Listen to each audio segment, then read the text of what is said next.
In 1888, the small, fog-shrouded town of Harrows Creek, Tennessee, held a secret whispered behind closed doors and over hushed tavern tables. The Whitcomb Lodge, run by two sisters, Margaret and Eliza, was celebrated for its charm. Warm fireplaces, polished oak floors, and a hospitality that drew travelers from distant counties. Yet beneath the veneer of comfort lurked a shadow that would stain the town's memory for generations. Guests arrived with smiles, eager for respite, only to vanish without explanation, or return changed, their eyes hollow, their voices tinged with unease. Whispers spread of the sisters' uncanny knowledge of visitors' private lives, of doors that creaked open by unseen hands, and of hallways that seemed to stretch impossibly, bending perception itself. Accounts speak of fleeting shadows in the dining room, impossible footsteps echoing along empty corridors, and the lingering scent of herbs and smoke that left some visitors disoriented or strangely compelled. Travelers described faint voices calling them toward hidden rooms, while others swore they glimpsed previous guests trapped in silent terror, frozen in time, watching from the corners of candlelight. A ledger preserved in the town's archives lists names, arrivals, and departures, but gaps remain, blank spaces where reality dissolves into rumor. Newspaper reports of the time hint at disappearances and inexplicable illnesses, yet official explanations are scarce, leaving room for imagination to take hold. The sisters themselves are enigmatic figures. Margaret, composed and precise, could anticipate a visitor's desire before it was spoken. Eliza, quieter yet equally unsettling, seemed attuned to things unseen, her eyes tracing movements invisible to others. Were they simply extraordinary hosts or something more calculating? Folklore paints them alternately as benevolent caretakers and sinister orchestrators of psychological torment. Letters discovered decades later hint at secret rituals, cryptic observations, and an obsession with human behavior. Yet whether these are authentic or the result of embellished storytelling remains unclear.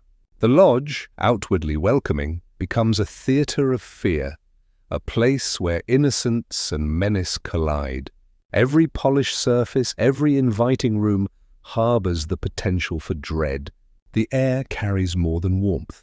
It holds suggestion, manipulation, and the subtle tension between curiosity and terror. Even those who left unscathed described a lingering sense that the house itself had a will, a consciousness attuned to vulnerabilities. From the very first mention of the Whitcomb sisters, the story challenges the line between fact and fiction, reason and superstition, morality and malevolence. Were these disappearances the product of deliberate human intent, skillful psychological manipulation, or something inexplicable hovering at the edge of perception? With each anecdote and historical fragment, the audience is drawn deeper, compelled to question not only the sisters' motives, but the fragility of the mind when confronted with the uncanny. The stage is set, a tale of charm turned sinister, hospitality shadowed by horror, and a mystery that refuses to yield, inviting viewers to step into the lodge and never fully leave.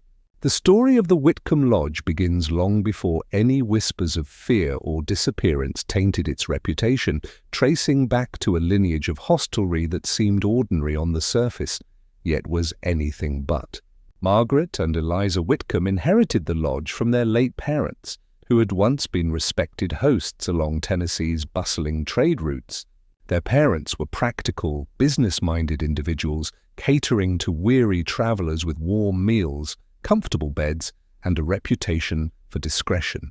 Official town records list the lodge as a reliable waypoint, a place where merchants and travelers could rest safely, with no hint of the shadows that would later envelop it. Yet, behind the ledger entries and trade receipts lies a far more intricate story, one marked by obsession, curiosity, and a growing unease that would eventually ripple through every corner of the lodge. Diaries discovered decades later reveal that Margaret and Eliza were not content with mere hospitality.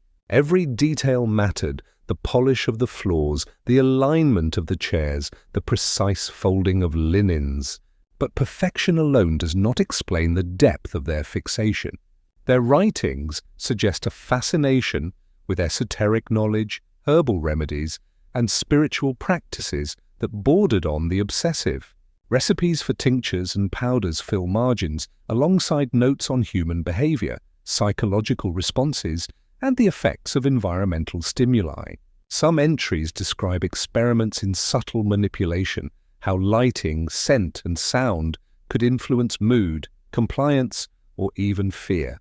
The line between caregiving and control blurs, leaving historians and psychologists alike questioning whether these were innocent explorations of hospitality or something more sinister. Local folklore adds another layer to the narrative, painting Margaret and Eliza as women deeply intertwined with the occult.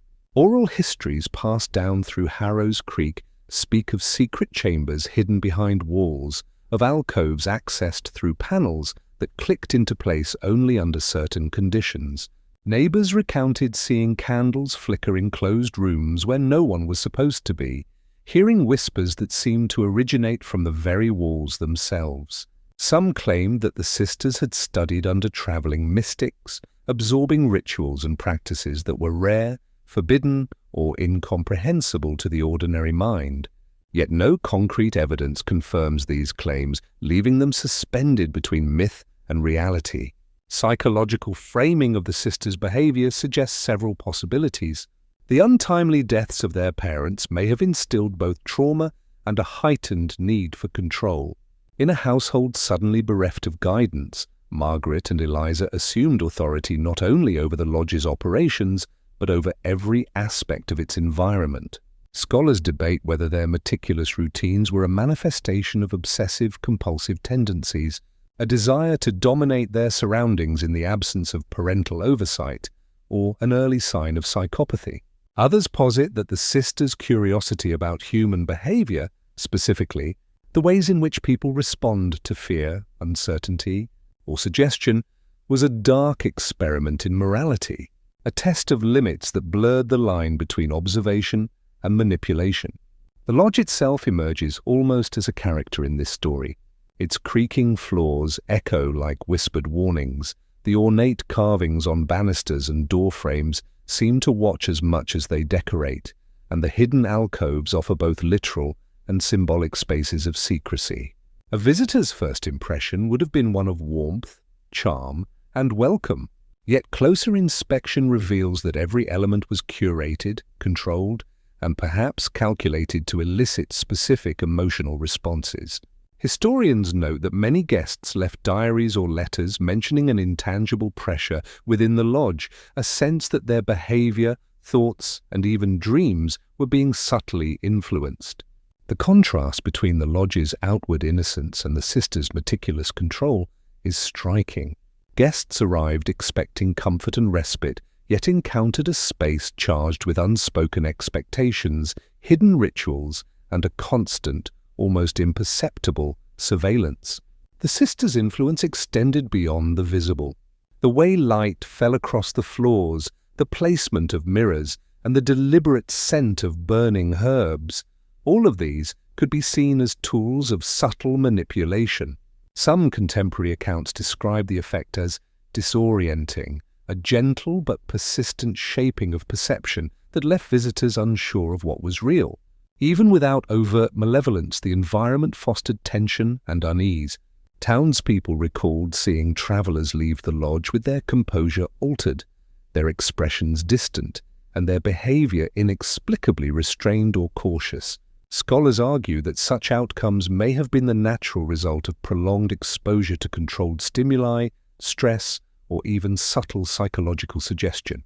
Yet the stories that followed, disappearances, strange behaviors, and the lingering aura of dread, transformed these early observations into legends that blurred fact and folklore. Letters and records hint at a growing obsession with the metaphysical. The sisters' notebooks describe rituals meant to probe human conscience, obscure references to morality, and speculative exercises in influencing or even purifying the minds of guests. Historians debate whether this was a harmless intellectual pursuit or a precursor to the darker events that would later define the lodge. Psychologists suggest that the combination of inherited trauma, intellectual obsession, and meticulous control created a volatile mix, priming both the sisters and the environment for behaviors that would shock and confuse outsiders. By the end of this period, the lodge had become more than a business. It was an ecosystem, a microcosm where the ordinary and the extraordinary, innocence and obsession converged.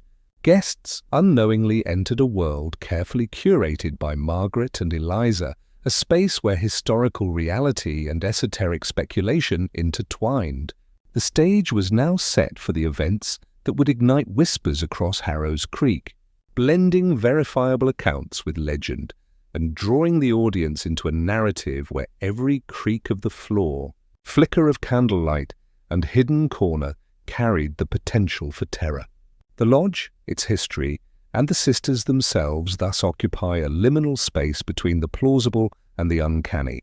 Understanding the origins of the lodge, its inheritance, its meticulous curation, and its subtle psychological architecture is essential for interpreting the events that followed. The first unexplained incidents, the subtle manipulations of perception, and the seemingly impossible phenomena all trace their roots to this foundation. Historical fact and folklore already mingle.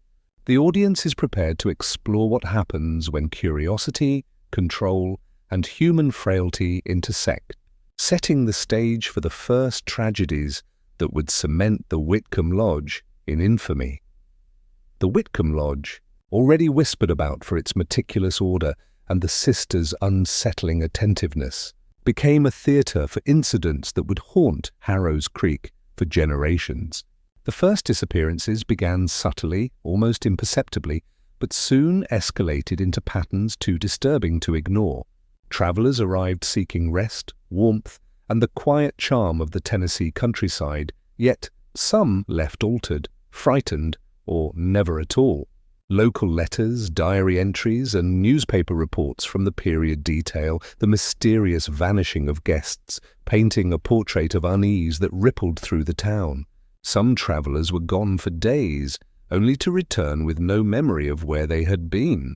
Others simply disappeared, leaving behind beds neatly made, but showing signs of struggle, or personal items abandoned in odd places.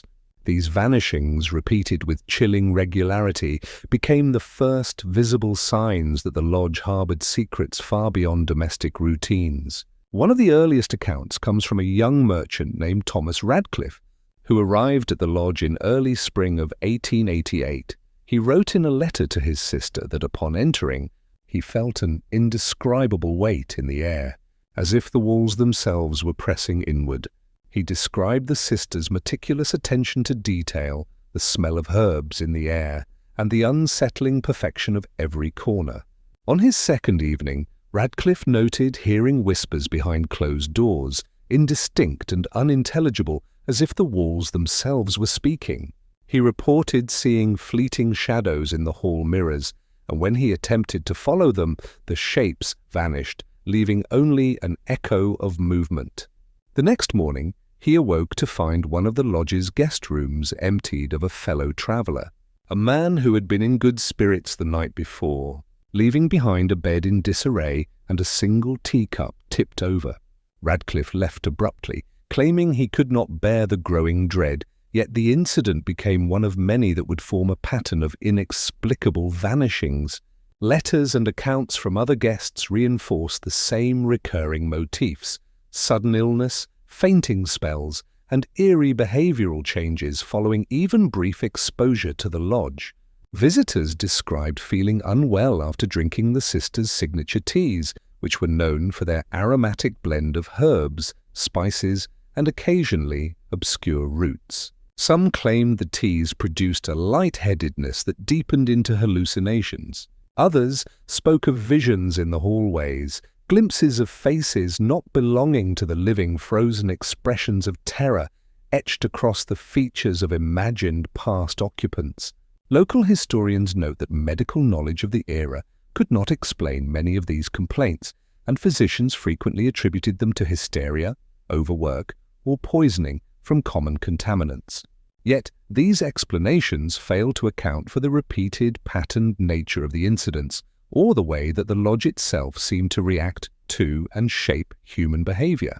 Eyewitness reports describe shadowy figures moving through the halls, always just beyond the reach of comprehension. Travelers claim to see shapes reflected in mirrors and polished surfaces, fleeting impressions that disappeared when approached. Some describe the sensation of being followed through corridors, feeling a presence behind them even when no one was there. The sisters themselves were rarely implicated in these sightings, though their silent, watchful presence created an environment in which guests felt constantly observed. Diaries reveal that the sisters encouraged this unease subtly.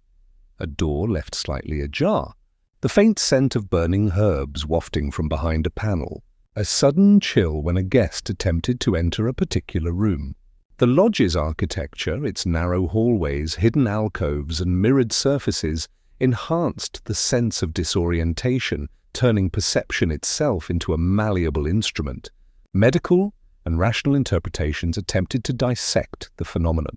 Physicians visiting Harrow's Creek examined patients for poisoning, infection, or unexplained illness. Some suggested the herbs used in teas or for cleaning could produce mild narcotic effects, while others argued that poor ventilation and damp conditions contributed to fainting or hallucinations. Yet these theories do not explain patterns across multiple visitors, the consistent reports of shadows and whispers, or the precise repetition of unsettling phenomena in specific rooms. More troubling, some rooms would appear undisturbed during inspection, only for traces of activity, displaced objects, disturbed linens, faint odors to appear later, as if the lodge itself had chosen when to reveal its secrets. Psychologists analyzing these accounts highlight the role of suggestion, environmental manipulation, and social vulnerability. Guests were often isolated, subject to subtle cues and rituals that heightened anxiety, and primed to perceive normal events as threatening. The sisters' behavioral control, combined with the lodge's intentionally disorienting architecture, created a milieu ripe for hallucinations, group suggestion, and collective hysteria. Observers note that once a single guest reported an unusual experience, others became increasingly susceptible to perceiving similar events, reinforcing the sense of pervasive supernatural activity. Fear, once planted, became self-reinforcing, creating a feedback loop that blurred the line between reality and imagination. Yet folklore and oral histories insist there was something beyond mere psychology. Stories passed down in Harrow's Creek describe the lodge as cursed, a place where spirits of the missing lingered, or where malevolent entities could influence the living. Witnesses told of beds that seemed to breathe, shadows that lingered long after the sun rose, and voices that whispered in languages no visitor could identify. Local legends even suggested that Margaret and Eliza had uncovered rituals capable of binding spiritual forces to objects, using the lodge and its furnishings as conduits for otherworldly influence. These accounts, though unverifiable, persisted alongside documented disappearances, weaving a tapestry in which human behavior and supernatural speculation are inseparable. The contradictions between rational investigation and supernatural interpretation heighten the tension. Science struggles to account for recurring patterns, and folklore refuses to explain why certain guests remained unaffected, while others vanished or were altered in inexplicable ways. Some argue that the lodge manipulated perception rather than committing direct harm, suggesting that terror itself became a form of control, subtly steering visitors into compliance or panic. Others maintain that an unseen force operated independently, using the lodge as a stage to enact phenomena beyond human understanding. This unresolved ambiguity, the inability to choose definitively between natural and supernatural explanations, is precisely what has fueled fascination for more than a century. Patterns of disappearances continued throughout 1888, with some guests returning days later, unable to explain their absence, while others were never seen again. Investigations by local authorities yielded no clear answers, further cementing the lodge's reputation as a place where ordinary logic faltered. Witness accounts and records hint at faint residues of herbs, disrupted furnishings, and subtle environmental manipulations that persist in recurring locations, suggesting intentional orchestration or perhaps a pattern inherent in the lodge itself. Each disappearance, each sudden illness, and each shadowed corridor amplified the sense that something unseen directed events, whether human, psychological, or supernatural, in origin. By the conclusion of these early incidents, Harrow's Creek was abuzz with speculation, fear, and intrigue. The lodge had transformed from a charming waypoint into a locus of dread, its very walls echoing stories of vanished travelers and haunted memories. Rational explanations struggled to account for the documented consistencies, while supernatural theories grew in richness and detail, reinforcing the mythos of the Whitcomb sisters and their enigmatic establishment. This tension between science and superstition, human agency and unseen influence, sets the stage for deeper examination of the lodge's dark legacy, and for the audience to question whether curiosity, fear, and the human mind itself were enough to explain what occurred, or whether some element remains forever beyond comprehension. The Whitcomb Lodge, by the late summer of 1888, had become more than a curiosity. It was a locus of fear, speculation, and profound unease, as reports of disappearances, sudden illness, and inexplicable phenomena continued. Investigators from multiple disciplines converged on Harrow's Creek, each attempting to impose order and understanding upon a reality that seemed increasingly chaotic. Physicians, fire inspectors, clergy, and local law enforcement approached the lodge with the tools and knowledge available to them, yet no single perspective could account for the growing catalogue of events. The tension between science and superstition, logic and legend, would define the lodge's enduring mystery. Medical professionals first scrutinized the lodge's physical environment. Gas lamps, the primary source of illumination in most rooms, were examined for leaks and malfunction. Physicians hypothesized that unventilated combustion could have released carbon monoxide in minute, hallucinogenic doses, causing dizziness, confusion, and even fainting among guests. Mold, a common affliction in the humid Tennessee climate, was also considered. Medical records from neighboring towns note that prolonged exposure to damp, poorly ventilated structures often produced respiratory issues, headaches, and mild hallucinations, particularly in children or the elderly. Doctors collected water samples, analyzed air quality, and inspected the wooden structure for evidence of decay or toxins. Yet, despite these meticulous examinations, the symptoms reported, hallucinations, whispered voices, and vivid visions, remained largely inexplicable under conventional scientific frameworks. Fire inspectors and municipal authorities added another layer of analysis, focusing on what they described as odd scorch patterns in both the kitchen and the guest rooms. Burn marks appeared along walls, furniture, and even in the ornate carvings of the lodge's woodwork.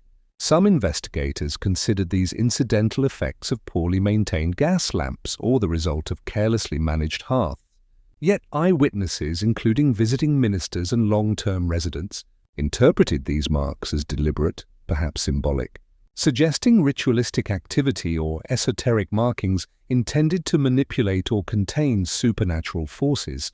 Sketches and diagrams from fire reports survive in municipal archives, showing patterns that resemble arcane symbols more than random scorching, though the documentation is often incomplete and open to interpretation.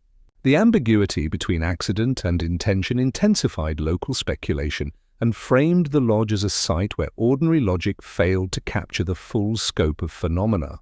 Clergy and spiritual authorities approached the lodge with yet another methodology, attempting to reconcile moral and religious frameworks with the growing sense of malevolence. Visiting ministers, some of whom had served in nearby parishes for decades, kept detailed diaries of their observations. Reverend Nathaniel Crowe, a prominent figure in the regional Baptist community, described his repeated attempts to pray in the main hall and at guest rooms where disappearances had occurred. He recorded a chilling pattern. The prayers were answered not with peace, but with laughter, low, mocking, as if unseen mouths repeated every syllable of the invocation. His notes describe the deterioration of guest behavior even in the presence of spiritual intervention. Individuals became withdrawn, prone to sudden panic, and reported visions of figures that seemed impervious to both physical and moral authority. Crow's documentation underscores a fundamental tension. If spiritual protection failed to prevent the lodge's anomalies, could rational or moral frameworks truly contain them? Psychologists and early behavioral theorists, although not yet formalized as a scientific field, were later called upon to interpret guest testimonies. They suggested that a combination of stress, environmental cues, and social suggestion could create the perceptual distortions reported at the lodge. Guests, isolated and subject to subtle manipulations by the sisters, slightly altered room arrangements, hidden mirrors, the faint scent of pungent herbs, might experience hallucinations or collective delusions. The phenomenon of shared hallucination was invoked. When multiple individuals perceive overlapping sensory experiences under conditions of heightened stress, fear, and expectation, reality becomes malleable. Guests' repeated encounters with unusual sights, whispers, and unexplainable movements could be understood as the product of psychological vulnerability compounded by the lodge's intentionally disorienting environment. Yet even rational interpretations struggled to fully account for the lodge's more inexplicable features. Diaries, letters, and oral testimonies often described consistent anomalies across multiple rooms and visitors, including shadows that appeared to move independently of any physical source, footsteps echoing in empty corridors, and whispers in languages no guest could identify. Some described tactile experiences, the sense of a presence pressing lightly upon their shoulders, sheets moving as though grasped by invisible hands, and sudden shifts in temperature that defied natural explanation. These repeated phenomena, often occurring in consistent locations, suggested intentionality or design beyond simple psychological projection or environmental causation.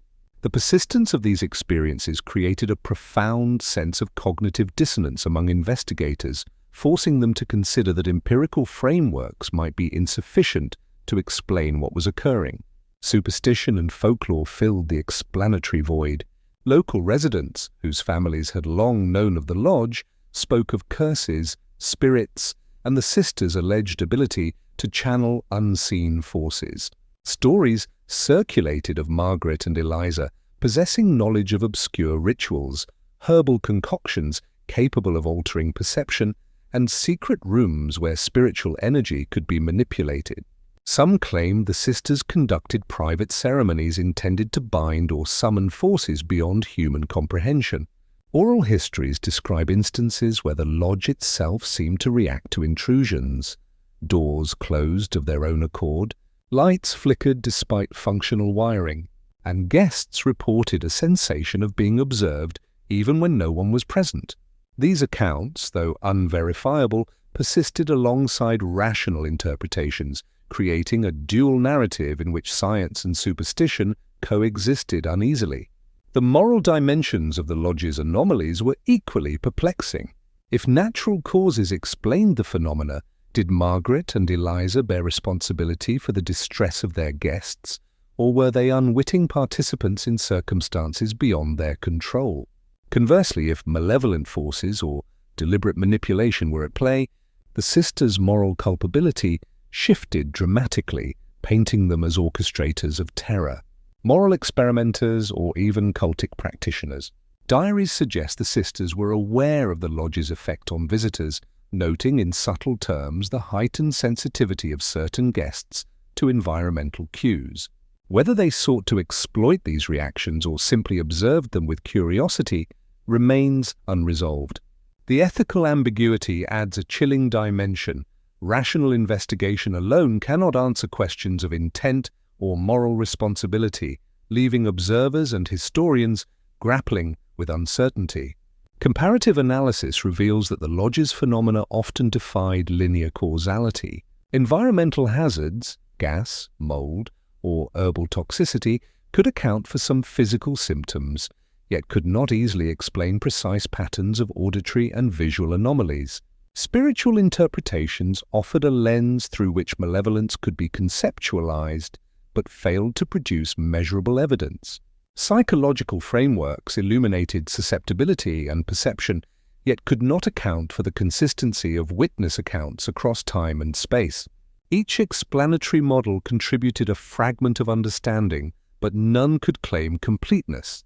The lodge existed as a liminal space where competing epistemologies collided and uncertainty reigned. This unresolved tension between empirical reasoning and superstition underscores a broader philosophical question. To what extent can humans impose understanding on phenomena that may transcend ordinary perception? The Whitcomb Lodge serves as a case study in the limits of knowledge, highlighting the interplay between observation, belief, and experience. Rational inquiry provides partial clarity, yet superstition and folklore imbue the lodge with enduring mystique. In this intersection, the lodge's true nature remains elusive, forcing observers to confront the uncomfortable possibility that some aspects of reality may forever escape comprehension. By the conclusion of this analysis, viewers are confronted with dualities: empirical versus esoteric, rational versus mystical, natural versus supernatural. The unresolved contradictions intensify unease and curiosity, establishing the narrative foundation for the next chapter. The first-hand accounts of those who survived encounters at the lodge. These testimonies promise intimate, chilling insight, bridging the gap between abstract speculation and lived experience. Science may explain patterns, superstition may explain intent, but the experiences of survivors reveal the tangible, unsettling reality of what it felt like to be immersed in the lodge's enigmatic influence.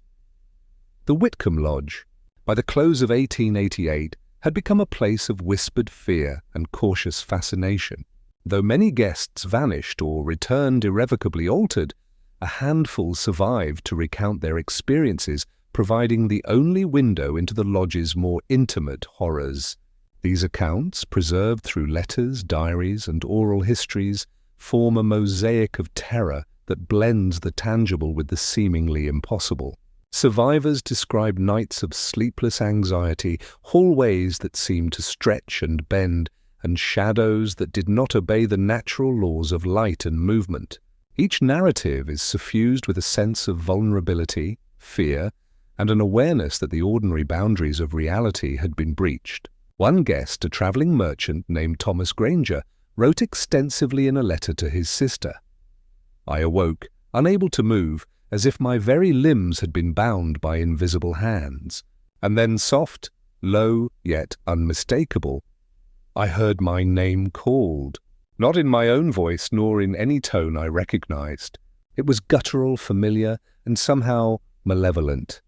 Sleep paralysis, a phenomenon scarcely understood at the time, could account for the physical immobility, but the clarity and specificity of the voice unsettled both contemporaneous and modern readers. The sense of being observed, Granger continued, was pervasive. He could feel eyes upon him even in pitch-dark corridors, and faint whispers seemed to drift from the walls themselves. His account exemplifies the tension between psychological explanation and the uncanny. It is impossible to determine whether the experience was internally generated or whether some external force was at work. Other survivors focused on visual anomalies within the lodge. A young schoolteacher, Abigail Moore, noted the presence of cryptic symbols etched into the wood paneling of the guest rooms. "In candlelight," she wrote in her diary, "the carvings glimmered faintly as if alive. Sometimes in their patterns, I thought I saw faces twisted and screaming, retreating when I tried to look closer. These symbols, though minor in physical alteration, exerted an outsized psychological impact. Survivors repeatedly emphasized the sense of agency within the lodge's architecture, doors that seemed to close themselves, floorboards creaking under non-existent footsteps. and rooms that shifted subtly in dimension or arrangement. In some instances, visitors claimed the lodge appeared to respond to their emotions, an uncanny feedback loop in which fear itself seemed to awaken the environment. Children who accompanied families also left haunting testimonies. One child, later recorded in a local historian's notes, described mirror apparitions of past guests. "I saw them crying," the child insisted, "even when the room was empty. They whispered to me, but I couldn't understand their words." These accounts highlight the vulnerability of younger minds to suggestion and trauma. Yet what is striking is the consistency of these experiences across multiple children, despite varied ages and backgrounds. Psychologists later speculated on phenomena such as pareidolia and hyperactive imagination under stress. Yet the detailed recollections, faces frozen in terror, whispered admonitions, and movements of unseen figures resist easy rationalization. Many survivors were acutely aware of the sisters' influence on the lodge's atmosphere. Some described Margaret and Eliza Whitcomb as meticulous, controlling, and perhaps manipulative, but fundamentally human. One elderly guest wrote, "They watched us constantly, adjusting the rooms, offering teas and remedies, whispering advice that lingered long after we left. Yet in their eyes I saw no malice, only intent. And that intent was enough to unbalance the mind." This interpretation positions the sisters as orchestrators of psychological tension, exploiting the environment and the susceptibility of their visitors. The subtle interventions, changing candle placements, guiding attention toward specific symbols, or emphasizing certain herbs' effects could heighten anxiety and distort perception. Here, human agency and psychological manipulation intersect, creating experiences that blur the boundary between ordinary fear and extraordinary phenomena. Conversely, other survivors insisted that the lodge itself operated beyond human control. Visitors recounted rooms that shifted, shadows that responded independently to movement, and lights that flared without cause. One guest, a traveling preacher named Samuel Beasley, documented occurrences that defied natural explanation. "A door closed behind me, yet when I retraced my steps, nothing barred entry. And then a chill rose, and a voice, not any tongue I knew, spoke my sin aloud. The air itself seemed heavy with judgment." Such accounts challenge the limits of rationality. Even in the presence of careful observation, precise documentation, and repeated scrutiny, these phenomena persisted, leaving survivors questioning whether their own minds or external forces were responsible. Memory and trauma complicate interpretation. Many survivors returned home with lingering psychological effects, anxiety, insomnia, and recurrent nightmares. Letters reveal attempts to rationalize or normalize experiences, though recurring motifs, the whispers, shadows, and symbols, persist in recollections decades later. Psychological frameworks suggest that high-stress environments, isolation, and suggestion can produce both hallucinations and false memories. Yet the recurrence of details across independent witnesses introduces ambiguity. How much of the experience can be attributed to environmental and psychological stressors, and how much points to a phenomenon external to the observer?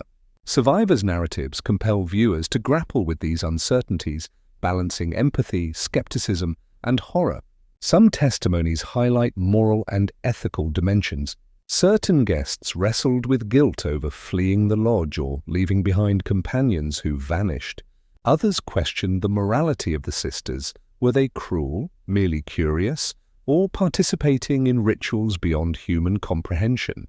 These reflections deepen the psychological complexity, encouraging viewers to consider the interplay between human intent, vulnerability, and the influence of environments imbued with history. Rumor and superstition. As reports continued, a cumulative pattern emerges. The lodge functions as both a physical space and a psychological construct. Survivors perceive the lodge as alive, responsive, and malevolent, yet interpretations vary. Rational observers see manipulation and environment. Spiritual interpreters invoke curses and spirits. Psychological analysis emphasizes stress, suggestion, and trauma. The coexistence of these explanations creates narrative tension, leaving no single account definitive. Each testimony, however, contributes to a growing legend, demonstrating the lodge's capacity to embed itself in memory, myth, and cultural consciousness. The surviving voices bridge the gap between speculation and tangible experience. They lend immediacy, intimacy, and emotional weight to abstract debates of science versus superstition. As viewers absorb the details, the paralyzing dread, the whispered names, the shifting rooms, they are drawn into the lodge's pervasive influence. These accounts also prepare the narrative for broader theoretical and mythological interpretations. The experiences of those who survived encounters at the Whitcomb Lodge become a foundation upon which historians, psychologists, and folklorists later constructed their competing explanations. Ultimately, the survivors' narratives underscore a central tension. Reality is filtered through perception, fear, and memory, yet the consistency and intensity of their accounts resist dismissal. The lodge's power, whether derived from human intent, environmental manipulation, or forces beyond comprehension, remains inextricably linked to the subjective experiences of those who endured its enigmatic influence. By cataloguing these accounts, viewers are left with haunting questions. Were the sisters the architects of terror? The lodge itself alive with malevolent intent? Or do these stories reflect the malleability of the human mind under duress? The answers remain unresolved, drawing the audience toward the myths and theories that have grown around the lodge in the years since. Over the decades, the Whitcomb Lodge of Harrows Creek transformed from a site of isolated terror into a symbol that captivated historians, folklorists, psychologists, and curious minds alike. Initially, the events of 1888 were treated as isolated anomalies, strange disappearances, sudden illness among guests, and unsettling accounts that circulated in local papers. Yet, as the years passed, the lodge became a focal point for cultural reflection, moral contemplation, and, inevitably, speculation. Each explanation, whether scientific, psychological, or supernatural, served as an attempt to make sense of experiences that defied ordinary understanding. In this way, the lodge evolved from a physical location into a narrative vessel, carrying human fascination, fear, and imagination across generations. The multiplicity of interpretations underscores a fundamental tension. Humans crave clarity, yet the lodge resisted any singular, rational explanation. Historians were among the first to attempt a grounded account. Archival documents, including newspapers, guest registries, and coroner reports, suggested practical explanations. Some cited accidental poisonings, possibly due to herbal concoctions or improperly prepared remedies administered by the sisters. Others pointed to mismanagement, poor sanitation, and environmental hazards, including mold, smoke inhalation, or the effects of poorly ventilated gas lighting. According to these interpretations, the bizarre stories of whispers, shadows, and apparitions were embellishments layered atop otherwise explainable tragedies. Yet historians noted a troubling consistency. Independent accounts described similar phenomena, voices calling names, objects appearing to move, and guests experiencing inexplicable fear that could not be dismissed merely as rumor or coincidence. Even within the framework of rational explanation, anomalies persisted. Psychologists approached the Whitcomb Lodge through the lens of human cognition, trauma, and collective hysteria. Survivors' letters and diaries suggested that the combination of isolation, expectation, and stress amplified perception.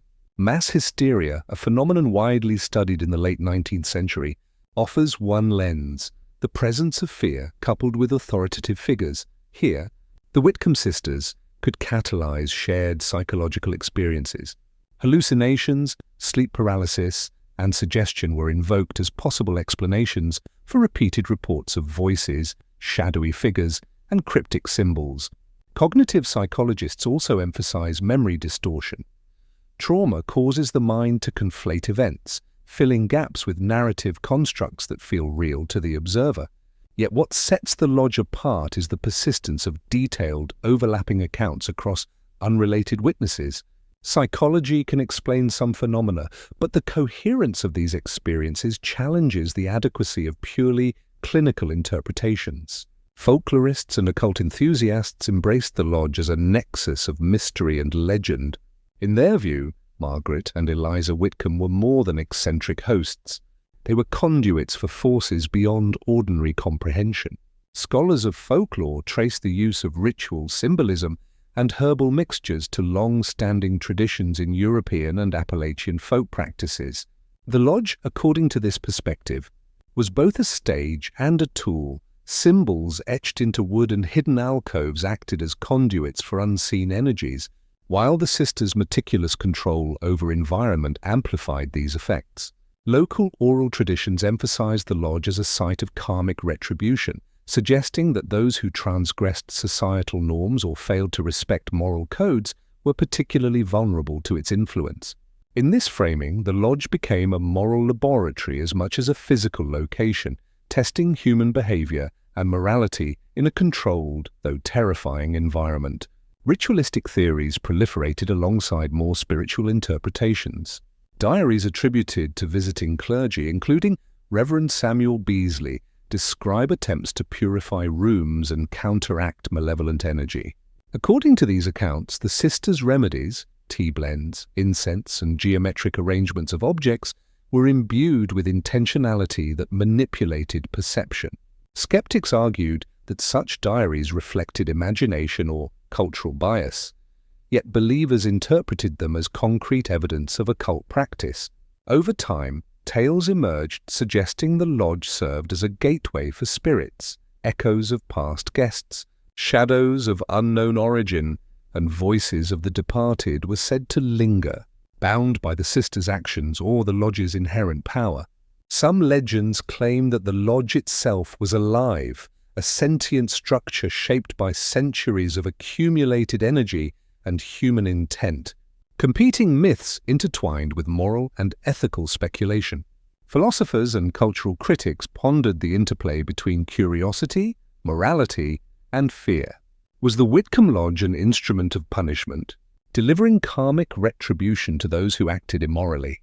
Or was it a laboratory of human manipulation, exploring the limits of obedience, perception, and ethical choice? Each retelling emphasized a different moral lesson: humility, caution, respect for the unseen, or the perils of excessive curiosity. In this sense, the lodge functioned as a moral allegory, transcending physical location to occupy the symbolic imagination of an entire region. Theories of evil were not confined to spirits. Human psychology, cultural transmission, and environmental influence merged to create a complex tapestry in which morality, fear, and perception were inseparable. The evolution of the legend also reflects social and historical anxieties. Industrialization, shifting gender norms, and expanding travel networks created fertile ground for tales of manipulation and uncanny occurrences. The Whitcomb sisters, as women exerting control over male and female guests alike, became focal points for both fascination and moral judgment. Their mastery of the lodge's environment, combined with the unexplained fates of their visitors, fed narratives of female power, occult knowledge, and the potential for ethical transgression. Folklorists emphasize that such stories serve as cultural touchstones, reflecting societal fears while providing a safe space for exploring transgression and the unknown. The proliferation of myths created enduring debate. Scholars, psychologists, and occult enthusiasts continue to interpret the lodge's history differently. Some insist rational explanations suffice, citing historical patterns of illness, environmental hazards, and manipulation. Others argue that psychological models cannot fully account for the specificity and persistence of reported phenomena. Meanwhile, occultists and folklore scholars insist that supernatural forces played an integral role, with the lodge itself functioning as a catalyst for fear and moral reckoning.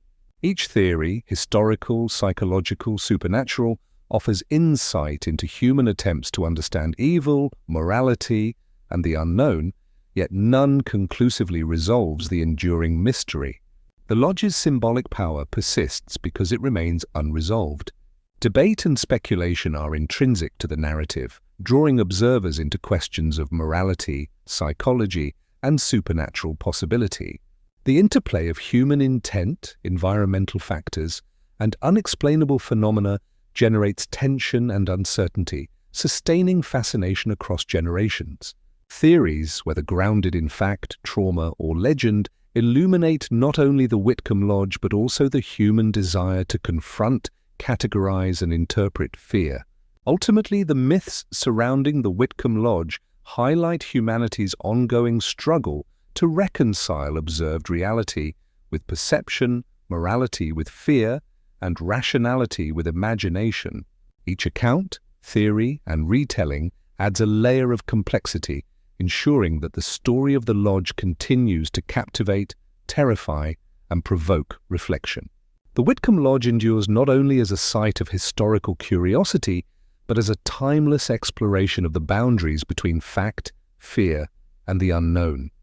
Today, the Whitcomb Lodge stands abandoned, its weathered timbers and shuttered windows silent witnesses to a history that continues to provoke fascination, fear, and speculation. Despite decades of scrutiny, the lodge's mysteries remain unresolved, a haunting testament to events that straddled the line between the ordinary and the inexplicable. Scholars have combed through newspaper archives, guest registries, letters, and diaries, attempting to separate fact from folklore, yet the inconsistencies only deepen the enigma. Were the guests victims of deliberate human malice, psychological manipulation, environmental hazards, or forces that defy rational comprehension? Each theory provides tantalizing answers, yet none can fully account for the persistent patterns. Voices in empty rooms, shadows that move against natural light, and sensations of presence that left witnesses paralyzed with fear. The Whitcomb sisters' motives are equally inscrutable. Margaret and Eliza, meticulous and enigmatic, left no confession, no testimony to clarify the intent behind their actions. Were they eccentric hosts whose fascination with ritual, herbal remedies, and control over the lodge inadvertently catalyzed fear and tragedy? Or were they deliberate orchestrators exercising a calculated mastery over human psychology and morality? The absence of clarity forces viewers to confront the uncomfortable possibility that evil may exist without explanation, that human behavior can intersect with circumstance to produce outcomes that transcend comprehension. Oral histories passed down through generations emphasize the enduring power of anecdotal memory, where each retelling amplifies the lodge's spectral qualities and moral ambiguity. Local folklore sustains the lodge's legend, blending observed events with imagination to create narratives that are both cautionary and enthralling. Shadows in the hallways, whispers behind locked doors, and fleeting glimpses of past guests frozen in terror have become archetypes in stories about the lodge. These tales underscore the tension between psychology and supernatural interpretation. Are the lingering fears a product of trauma, suggestion, and heightened perception, or do they point to unseen forces embedded within the lodge's structure?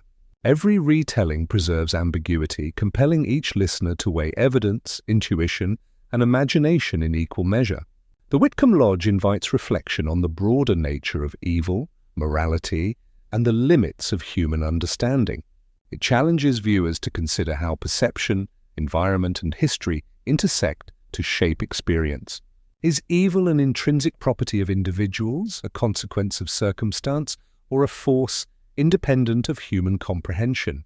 How do collective memory, cultural transmission, and psychological vulnerability amplify stories into enduring legends? These questions remain unresolved, intentionally so, leaving a narrative that is not neatly concluded but perpetually alive in thought, conversation, and imagination.